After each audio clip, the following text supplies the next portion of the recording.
चॅनलला लाईक करा, शेअर करा आणि सबस्क्राईब करा।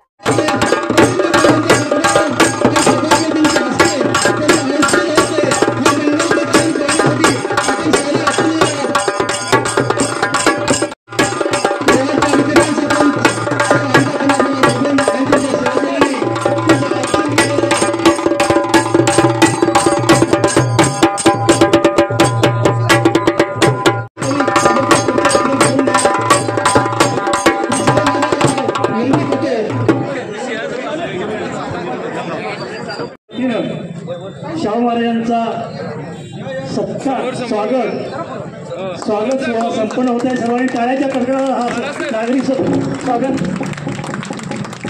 खास करून आलेले या कोल्हापूर जिल्ह्याचे रयतेचे राजे आम्हाला माहित नाही, पण त्यांचे पुरोगामी विचार, त्यांच्या घराण्याचे पुरोगामी विचार आमच्यापर्यंत पोहोचले। आम्ही सर्व शिक्षणात किंवा आपण जे वागतो आपुर्ती का म्हटलं, कारण ते मुळातच राजकीय नाहीत, त्यांना समाजकारण करायचं आहे। एकंदरीत पाहिलं तर या 10 वर्षाच्या कालावधीत, या 10 वर्षाच्या कालखंडात जो राजकीय प्रकार चाललेला आहे, त्या राजकीय प्रकारासाठी विरोध करण्यासाठी रयतेचं राज्य यावं म्हणून आज ते लोकसभेची निवडणूक लढवत आहेत। या व्यासपीठावर उपस्थित आहेत आदरणीय आमचे नेते गोपाळराव पाटील साहेब, त्याचबरोबर रामराजे कुप्पेकर, खास करून इथं उपस्थित असलेल्या गडिंग्लजच्या नगराध्यक्ष स्वातीताई कोरी, त्याचबरोबर गडिंग्लजचे अमर चव्हाण, खोराटे सर, या व्यासपीठावर गुरबे सर आहेत, त्याचबरोबर खाडे सर आहेत, इतर मान्यवर सर्व तुम्ही प्रतिष्ठित आहात, सर्व पदाधिकारी आहात। मला सांगायचं आहे, कोवाडी नगरी चंदगडच्या पूर्व भागातली कोवाड बाजारपेठ आहे आणि या बाजारपेठेच्या गावात आपण आज त्यांचा सन्मान करतोय। आम्ही आजच जाहीर करू शकतो की या किनीकऱ्याच्या भागातून जास्तीत जास्त मतदान देऊन विजयाचा मुहूर्तमेढ इथून सुद्धा चंदगडमधूनच होणार आहे। परवाच कालच आडकूरपासून सुरुवात झाली आणि चंदगडमध्ये जास्तीत जास्त मतदान देऊन आम्ही त्यांना विजयी करणार आहोत। कारण आम्ही गेली 10 वर्षे जे राजकारण बघतोय, त्या राजकारणावर होणारे जे अन्याय आमच्यावर सामान्य जनतेवर होत आहेत, जे सामान्य जनता म्हणजे कोण, तरी आपला बळीराजा आणि शेतकरी यांच्यावर होणारे अन्याय हे दूर करण्यासाठी आता रयतेचं राज्य यावं लागलं। आणि हे करत असताना आता मागच्या वेळेला सुद्धा आम्ही चांगल्या पद्धतीनं जे खासदार आहेत, आता जे खासदार आहेत त्या खासदारांना चांगल्या पद्धतीनं मतदान देण्याचं काम चंदगड तालुक्यानं केलं। मात्र त्या खासदारांचं काडीचंही काम नसताना आमचा चंदगड तालुका मात्र सामान्य जनता मात्र शांतच राहिली।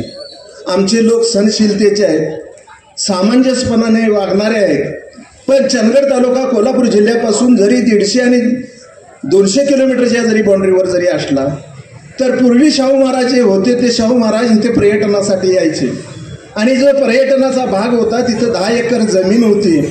त्या 10 एकर जमिनीत विचार केला तर तिथं स्वप्नवेला हा पॉईंट निर्माण झाला। शाहू महाराज त्या काळात यायचे कारण पर्यटन एवढं चांगलं होतं आणि त्यांनी त्यावेळेस त्यांच्या दृष्टिकोनातून हे पर्यटन कुठंतरी व्हायला पाहिजेत असा विचार होता। मात्र चंदगड तालुका हा चंदगड महल वेगळा होता आणि कोल्हापूर वतन हे वेगळं होतं आणि त्यामुळे आमच्या चंदगडकडे आम्हाला त्यांना काही करता आलं नाही, कारण आम्ही बेळगावशी संलग्न असल्यामुळं, चंदगड महल असल्यामुळं आमच्याकडे काही करता आलं नाही। मात्र त्यांना पर्यटन हे चंदगड आवडायचं आणि आज खास करून सांगायचं म्हटलं तर खासदार साहेबांच्याकडे माझी विनंती आहे की खासदार साहेब, मी आज डायरेक्ट का म्हणा लागलोय की जे काही चंदगड तालुक्याचे मुद्दे आहेत ते 1-2 महत्त्वाचे मुद्दे आहेत। आम्हाला प्रत्येक गावात तुमच्याकडून गटरं नको आहेत, गल्लीबोळातले रस्ते नको आहेत। मात्र बेळगाव तो जो सावंतवाडी रस्ता आहे हा रस्ता मोठा झाला पाहिजे, कारण दर आठवड्याला एखादा अपघात होतो, चंदगड तालुक्यातला एखादा माणूस मृत्युमुखी पडतो। दुसरी गोष्ट, या चंदगड तालुक्याची उत्पन्नाचं साधन बघितलं तर काजू उत्पादित होते, रताळी उत्पादित होतात, बटाटे उत्पादित होतात आणि हे सर्व मार्केटचे जे आहे ते मुंबई आणि गुजरातशी कारणीभूत आहे। आणि या तालुक्यातून जर बेळगाव आणि सावंतवाडी जर अशी रेल्वे जर झाली, आम्ही खासदार साहेबांच्याकडे मागणी काय करणार तर तशाच पद्धतीच्या कामांची करणार। तशी रेल्वे जर झाली तर आमच्या शेतकऱ्यांना योग्य तो भाव मिळेल अशा पद्धतीचे जर खासदार कोण असतील तर आजच्या घडीला बहुमतांना निवडून येणारे फक्त श्रीमंत शाहू महाराज कोल्हापूरचे आहेत. आम्हाला आदर्श आहे. रयतेचा राजा रयतेला काय दिलं, अस्पृश्यांना काय दिलं आणि या देशाला काय दिलं. ज्या वेळेस माणगावमध्ये परिषद भरली, हातकणंगले तालुक्यामधलं माणगाव, आणि आंबेडकर साहेबांची भेट झाली, त्यावेळेस डॉक्टर आंबेडकर साहेबांना जी मदत केली ती कुणी केली असेल तर ते एकमेव म्हणजे शाहू महाराज. आणि शाहू महाराजांनी केलेल्या या कार्याला आजही आम्ही उजाळा द्यायचं काम करावं अशी माझी इच्छा आहे. महात्मा फुले असतील, आंबेडकर असतील, यापेक्षा आमचं जे दैवत आहे ते छत्रपती शिवाजी महाराज. त्यांनी हिंदवी स्वराज्य स्थापन केलं कशासाठी? रयतेसाठी केलं.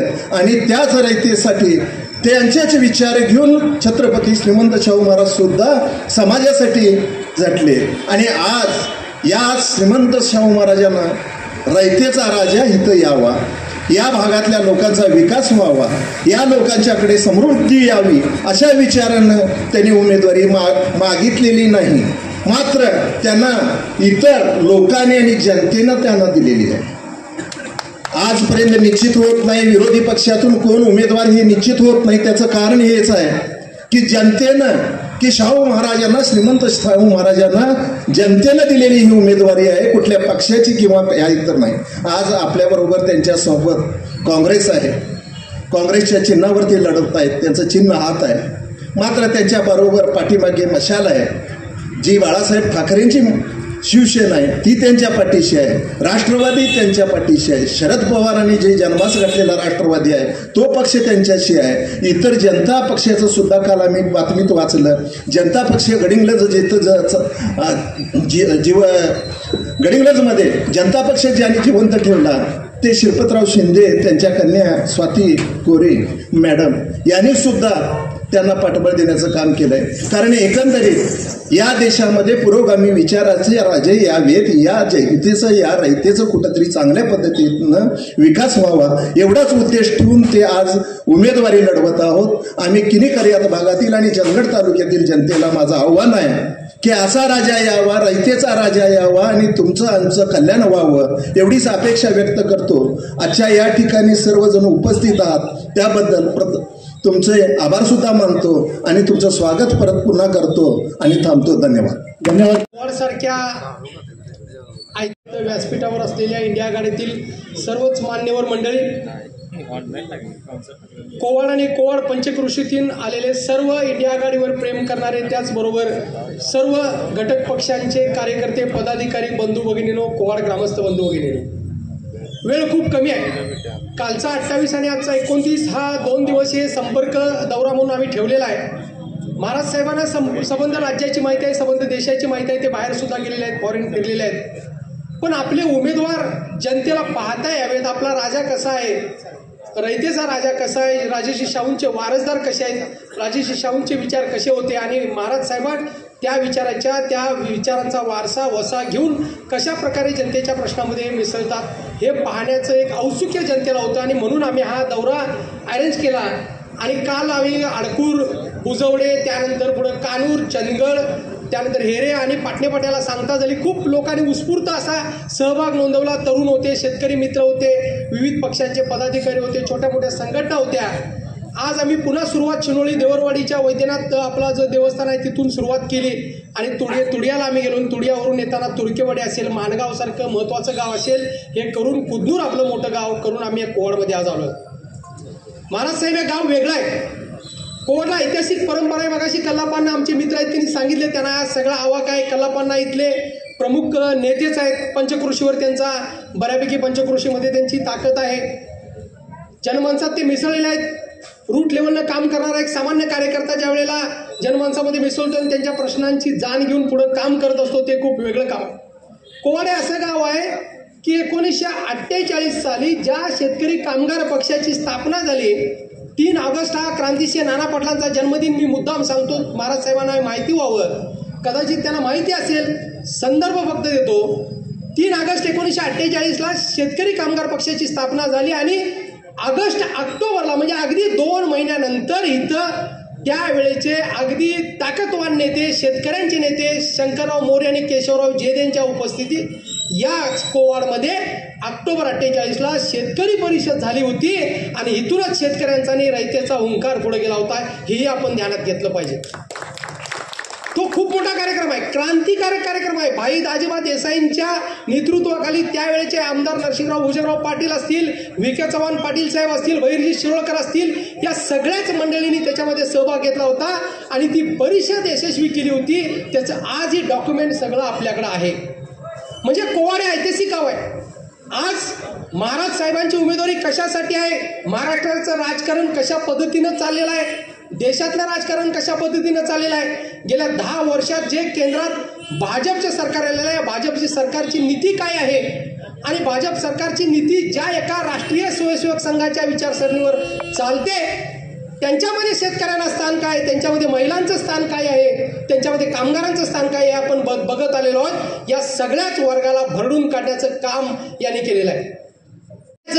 की आपल्या गरिबांचं काय कल्याण होणार नाही, ग्रामीण भागातल्या वाड्या वस्त्यावरची जी लोक राज्यघटनेच्या माध्यमातून या सिस्टममध्ये आली, व्यवस्थेमध्ये आली, त्यांना काहीतरी मिळालं, याच लोकांचे हक्क आणि अधिकार पायदळी तुडवून पुन्हा एक वेगळी भांडवलशाही या देशामध्ये ईस्ट इंडिया कंपनी आणायचं काम भारतीय जनता पक्ष करत आहे आणि ते आपल्याला हाणून पाडायचं आहे, ते आपल्याला हाणून पाडायचं. आज इंडिया आघाडीची रचना देश पातळीवर झालेली आहे, पण आपल्या राज्याच्या पातळीवर इंडिया आघाडीची जी महाविकास आघाडीची जी रचना आहे ती कशी आहे तुम्हाला माहित आहे. काँग्रेस हा मूळ पक्ष आहे आपला. काँग्रेस मुक्त भारत ही भारतीय जनता पक्षाचा नारा होता. मला त्यांना सांगायचं आहे की तुमच्या पक्षाची स्थापना व्हायच्या अगोदर आमची काँग्रेस 100 वर्षाची झाली होती. अरे तुम्ही काय आम्हाला मुक्त करणार आहे. काँग्रेस हा एसटी महामंडळामध्ये आहे, काँग्रेस इथल्या ग्रामपंचायतीमध्ये आहे, काँग्रेस इथल्या प्राथमिक आरोग्य केंद्रामध्ये आहे, काँग्रेस इथल्या डेअरीमध्ये आहे, काँग्रेस इथल्या सोसायटीमध्ये आहे, काँग्रेस इथल्या कणामध्ये आहे. तुम्ही काय काँग्रेस मुक्त करणार आहे. आम्हीच तुम्हाला आता मुक्ती देणार आहे, सामान्य माणसाने ठरवलेलं आहे. भारतीय जनता पक्षाला सत्तेतून खाली खेचायचं. दुसरा आपला पक्ष आहे राष्ट्रवादी. ज्या राष्ट्रवादीचे संस्थापक जनक शरद पवार साहेब आहेत, त्या राष्ट्रवादीवर काय बेतलेलं आहे तुम्ही सगळेजण बघताय. निवडणूक आयोग असेल, घटनापीठ असेल, या सगळ्यांनी कशा प्रकारे निर्णय प्रक्रिया घेतलेला आहे हेही आपण बघतोय आणि एका दबावाखाली चाललेला आहे. ह्याला या झुंडशाहीला आपल्याला भेदायचं आहे आणि म्हणून निवडणूक आयोगाने सुद्धा मगाशी मला वाटतं कालच्याच भाषणात रामराजे म्हणाले की 2 वेगळीच चिन्ह मागितली होती पण तुतारी मिळाली. ही तुतारी फार महत्वाची आहे. तुतारी फार महत्वाची आहे. तुतारी ही जे चिन्ह आहे हे अत्यंत महत्वाचं आहे. ही तुतारी अशी वाजवायची आहे की विरोधकांचे कानठाळ्या बसल्या पाहिजेत. एक तुतारी द्या मजा आणून फुंकीने मी ती सोबरानाने भेदून टाकीन सारी गगने दीर्घतीच्या त्या किंकाळीने. एक तुतारी द्या मजा आणून जुने जाऊ द्या मरणा लागुनी जाळून या तो पुरून टाका सडत न एका ठाई टाका सावधा एका पुढल्या ऐका. आमच्या पुढच्या पिढ्यांचं काय होणार आहे, आमच्या मुलांचं काय होणार आहे. 83% बेकारीचा दर आहे भारतामध्ये, आंतरराष्ट्रीय कामगार संघटनेने सांगितलेला आहे.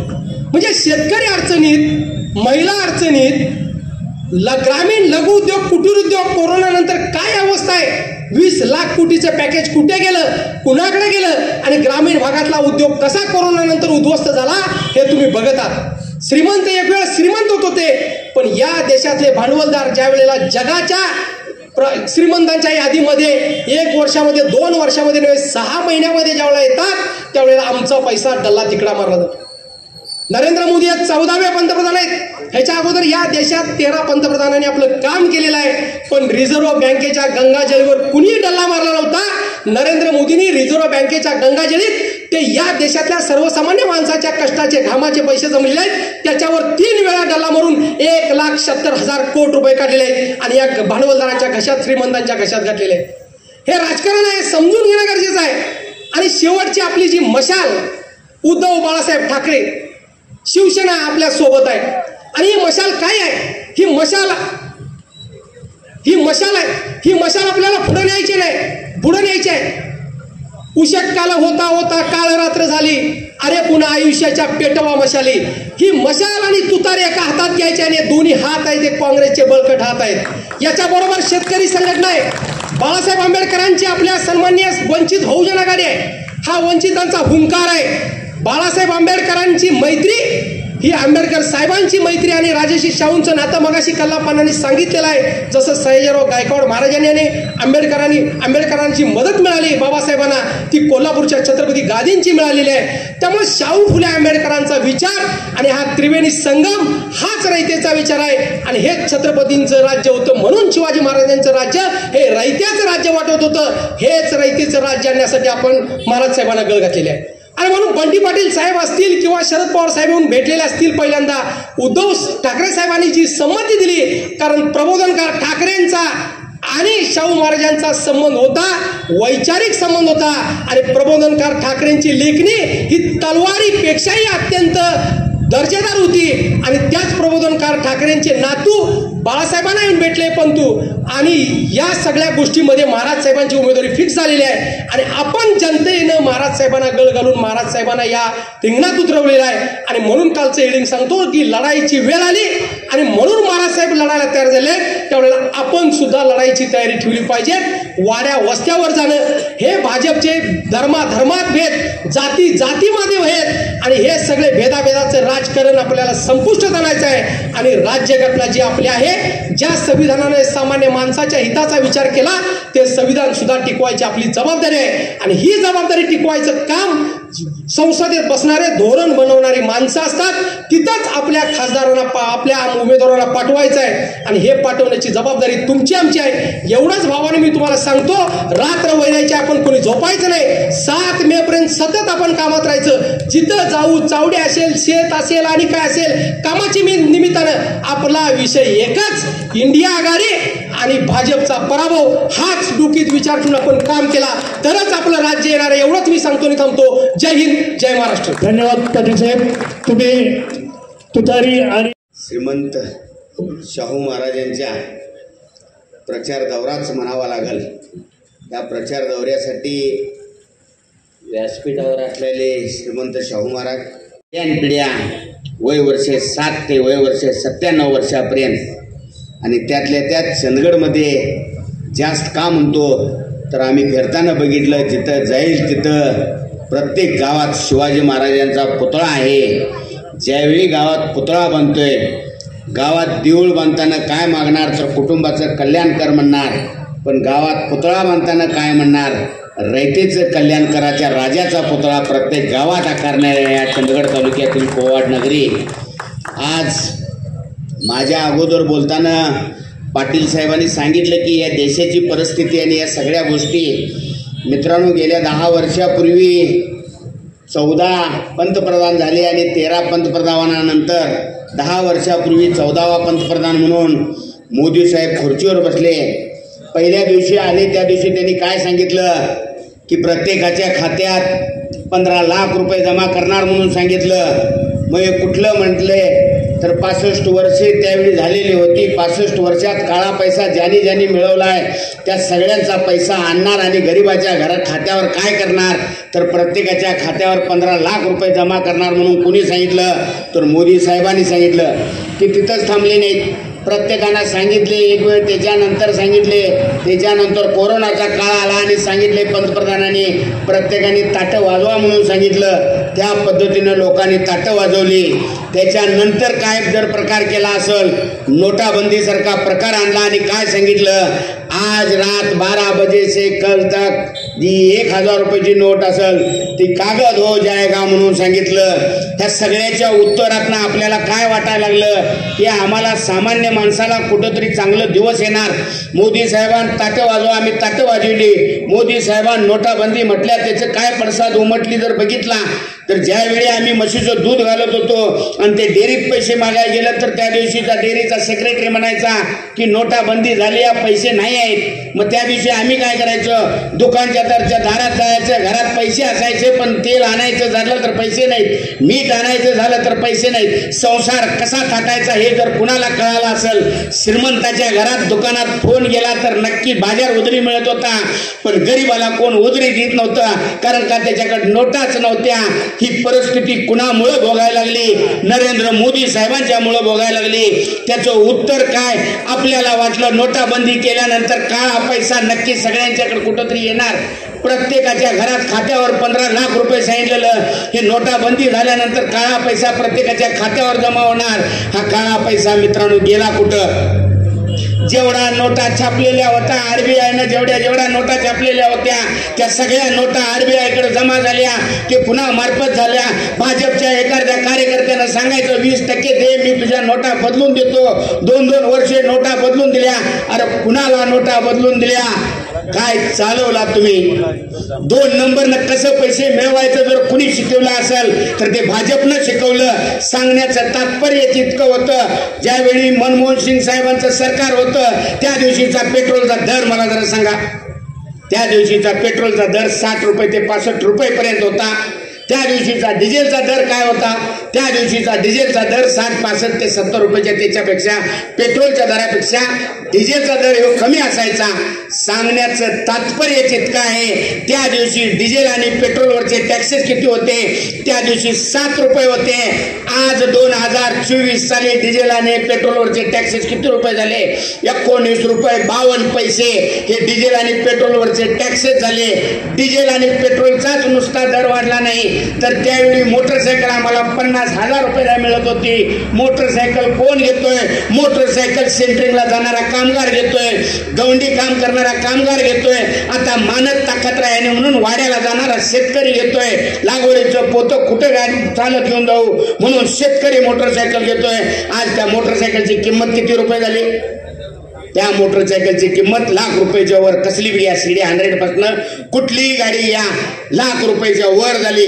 सांगण्याचं तात्पर्य तितकं असेल, काजूच्या बीचा दर 2014 साली किती रुपये होता? काजूची बी 150 रुपये विकत होती. आज काजूची बी किती रुपये विकायला लागली? 2014 साली ऊस किती रुपये विकत होता? आज किती रुपये विकायला लागलाय? 2014 साली 28 आणि 3,000 रुपयानंच ऊस विकत होता. आजही तोच दर आहे. पण ऊसाला उत्पादन करायचं झालं तर DAPचं पोतं टाकायला लागतंय. पण ज्या DAPच्या पोत्याची किंमत 400-450 रुपयाला होते ते पोतं मात्र 1,600 रुपयाला गेलं. युरियाचं पोतं 180 रुपयाला मिळत होतं, ते पोतं आज 450 रुपयाला गेलं. नुसता इथंच थांबलं नाही, प्रत्येक ठिकाणी गावात जावा आणि हर हर घर मोदी म्हटलं. काय मोदी साहेबांनी दिलं? सांगितलं मोदी साहेबांन माझ्या माता भगिनींच्या डोळ्यातला धूर काढणार. म्हणजे काय करणार? प्रत्येकाच्या घरात सिलेंडर दिलं. कार्ड दाखवा आणि सिलेंडर या. प्रत्येकाच्या घरात सिलेंडरची टाकी गेली, गॅसची शेगडी गेली. माता भगिनींच्या डोळ्यातला धूर गेला. 1 महिन्यासाठी गेला, 2 महिन्यासाठी गेला. 2 महिन्यानंतर कळायला लागलं 450 रुपयाचं सिलेंडर 1100 रुपयाला गेलं. 1100 रुपये साठवायचं झालं तर आठवड्याचा पगार येणार. तोपर्यंत गरीबाच्या घरात काय परिस्थिती असते? तोपर्यंत महाराज साहेब तेल संपलेलं असतंय, मीठ संपलेलं असतंय. पण मीठ आणायचं काय करायला लागणार? 1100 रुपयाचं सिलेंडर भरायचं म्हणून डब्यात पैसे ठेवलेले असतात. तोपर्यंत पोर रडतंय आणि पोरगं म्हणतंय, काय म्हणतंय? आई मला 20 रुपये दे, आई मला 200 रुपये दे, शाळेची फी भरायची आहे. त्यातलं 200 गेलं. दारातनं रोज सिलेंडरची गाडी जाते. पण आमच्या माता भगिनीच्या डब्यात कधीच 1100 रुपये साठत नाहीत. म्हणून ती सिलेंडर घ्यायची बंद होती. मोदी साहेब तुम्ही डोळ्यातला धूर घालवला आणि कानातनं धूर यायची वेळ आमच्यावर आणला. कुणाचं कल्याण झालं? सांगितलं जातं एवढ्या लोकांना अन्न पुरवठा केला जातोय. आमची अपेक्षा एकच असेल, दारिद्र्य रेषेच्या सोसायटीच्या दुकानच्या दारात जाऊन मी माझं पिवळं कार्ड दाखवून घरात पोटाला खाणं म्हणजे श्रीमंत नव्हतं. माझ्या घरातल्या एखाद्या पोराला नोकरी अशा पद्धतीची लागावी की त्या पोरामुळं माझं दारिद्र्य रेषेचं जे पिवळं कार्ड आहे ते तांबडं व्हावं, तांबडं आहे ते पांढरं व्हावं. विकास कशाला म्हणायचा? विकास रस्त्याला म्हणायचं नाही, विकास गटारला म्हणायचं नाही, विकास म्हणायचा गरीबाचं दारिद्र्य संपवणार. आज मोदी साहेबांनी सांगितलं 80 करोड लोकांना धान्य देतोय. तुम्ही काय साध्य करायला लागलाय? तुम्ही साध्य करायला पाहिजे होता कुठली गोष्ट. आमचं पोरगा 10 वर्षापूर्वी इंजिनियर व्हायचं आणि इंजिनियर होऊन ज्या दिवशी पुण्याला आणि मुंबईला जायचं त्या दिवशी त्या पोराला पगार किती रुपये होता? त्या दिवशी पोराला त्या 20,000 रुपये पगार व्हायचा. कुठलं तरी बी इंजिनिअरिंग झालेलं पोरग बघा, त्याला लाख रुपये पगार होता. आज त्या पोरांची अवस्था काय, बी झालेल्या पोराला 8,000 रुपये पगार आणि सेंटरिंग काम करणाऱ्याला 500 रुपये पगार. बी झालेल्या पोरग्याला ऊस तोडायचा म्हटलं तर जाऊ शकते काय? पण आज या बेकारीचा अहंकार एवढा वाढलेला आहे, बेकारी एवढ्या पटीत वाढलेल्या आहे. मोदी साहेबांनी सांगितलं कितीतरी लाख पोरांना नोकऱ्या देणार. मोदी साहेब 10 वर्षाच्या पूर्वी DED झालेली पोरं जी होती, ज्याची इच्छा होती की मी मास्तर व्हावा आणि पुढची पिढी घडवावी, पण मास्तरांच्या भरत्याच बंद केल्या. आरक्षण कुणाकडे मागायचं?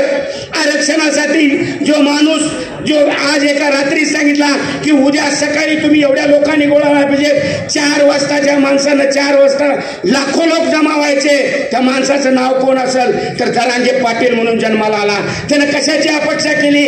त्यानं सांगितलं नाही माझ्या बायकोचं कल्याण करा, माझ्या पोरांचं कल्याण करा. त्यानं सांगितलं माझ्या मराठा बांधवांना आज जे दारिद्र्यात जगायला लागल्या, जे गांधलेले आहेत, ते आरक्षण कशासाठी द्या? ते आरक्षण शिक्षणासाठी द्या. मोदी साहेब लाख लोक आले. मोदी साहेब त्याच्यानंतर तुम्ही 15 ते 20 वेळा महाराष्ट्रात आला. एक फोन करायला पाहिजे होता आणि म्हणायला पाहिजे होता, अरे कोण हो जरांगे पाटील की जो समाजासाठी लढायला लागलाय, जो माणसासाठी लढायला लागलाय. ह्याची दया माया बिलकुल नाही. सांगण्याचं तात्पर्यच मित्रांनो इतकं आहे, ह्या देशाला स्वातंत्र्य मिळवून कुणी दिलं? गांधीजींचा विषय घेतल्याशिवाय ह्या देशाचं नाव पूर्ण होणार नाही. त्या गांधीजींची हत्या केली, त्या नथुराम गोडसेची जयंती साजरी झाली पाहिजे, हे विचार जर कुणाचे असतील तर हे विचार जे कुणाचे असतील हे विचार संपवायचे असतील मित्रांनो, त्यांना काय करायचं आहे? त्यांना संविधान संपवायचं आहे आणि त्यांना मनुस्मृती आणायची आहे.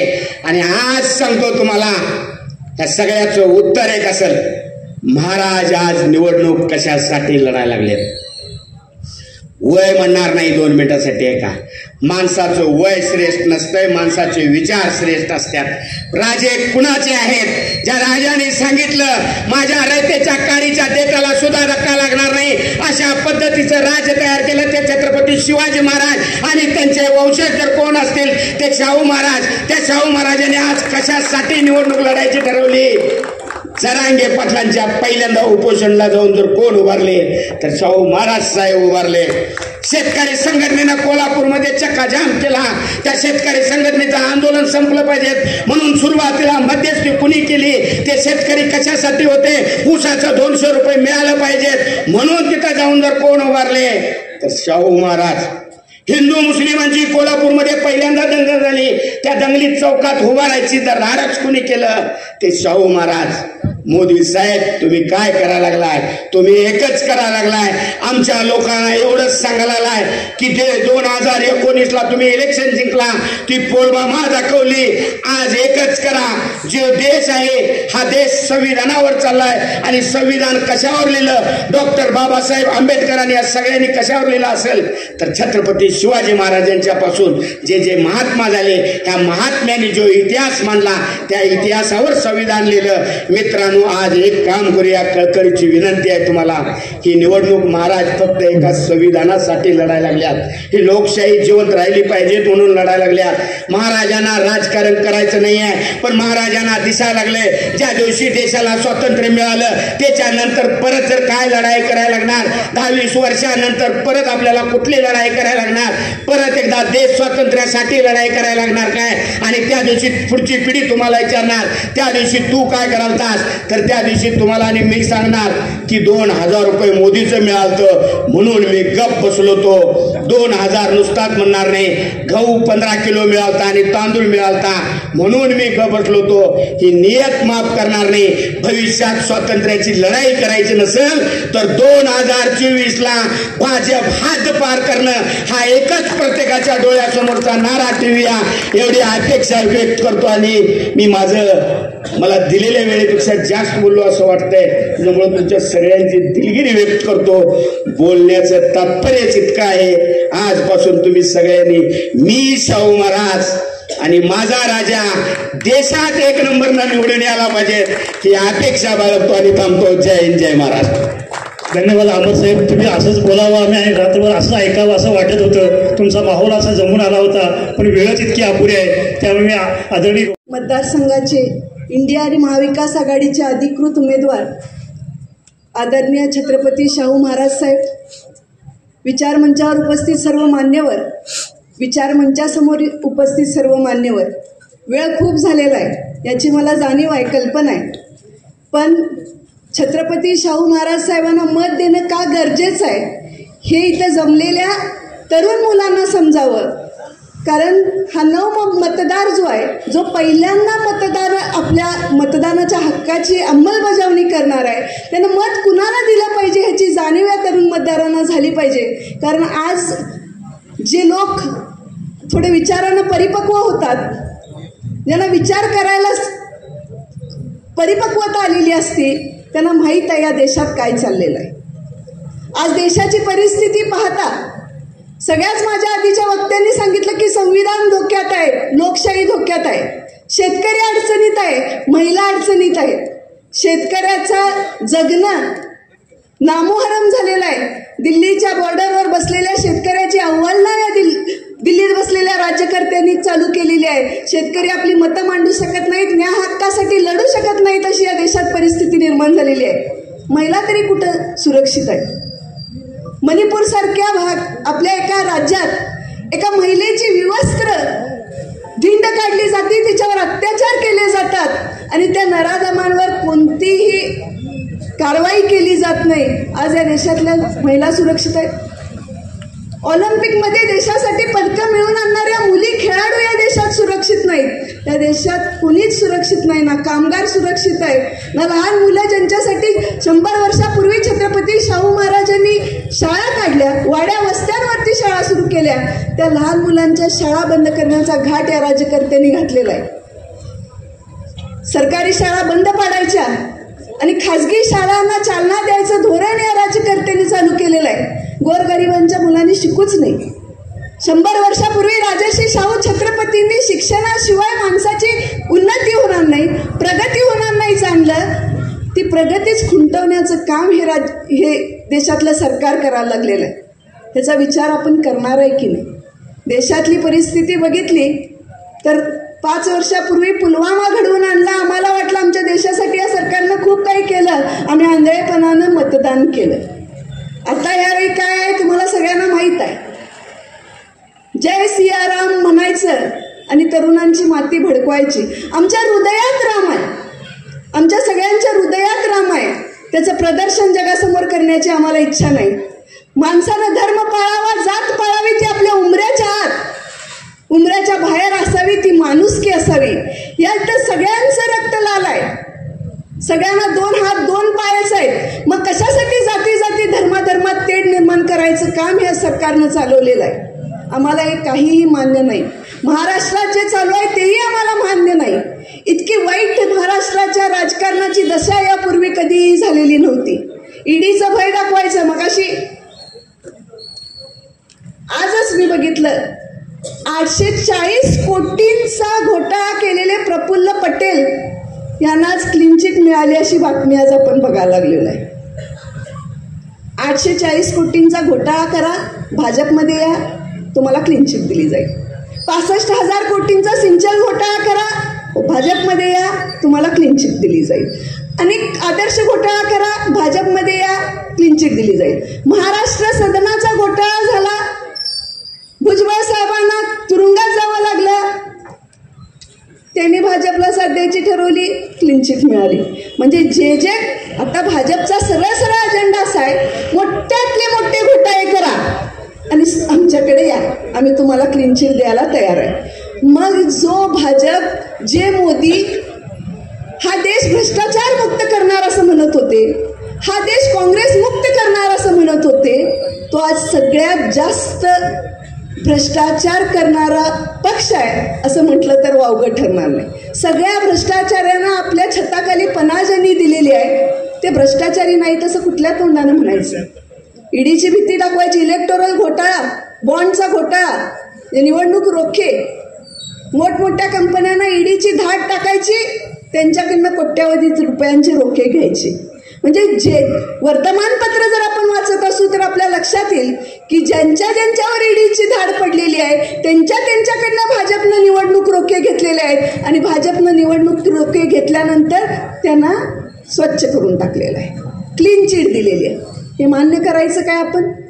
आपल्याला हे घोटाळेबाजांचं सरकार मान्य आहे काय? तुम्हाला माझा प्रश्न आहे, हे घोटाळे आपण मान्य करणार काय?